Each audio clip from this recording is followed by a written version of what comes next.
Okay, these are 12 segments, and the motor, some dust. Oh, that's not nice. It has 3, so if I remove every seconds, oh, it's still hot, then I might this might fit directly in. So that's the idea. Yes.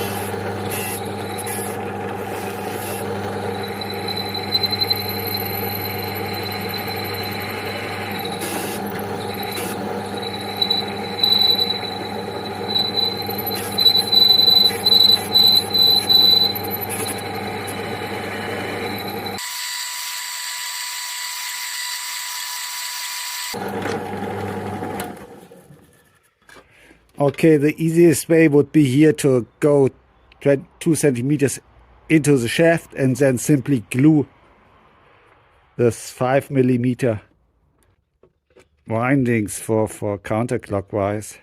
That's why I say simply glue it in. You see, but I like the idea that it's somehow here connected that way. You see 2 of them to cut out, and then, but I still then don't know how to fix it.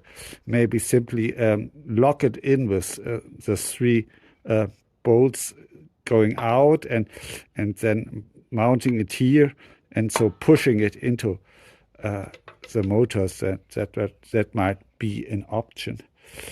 You see, then the bearing would be on the opposite side, so it would be, and the cooling, I guess, would be better, and the torque transmission to the saw would be better if the outrunner would directly be connected to the motor. That's why I'm trying this, but I still have this option. Really, now it's in. You see, looking quite nice.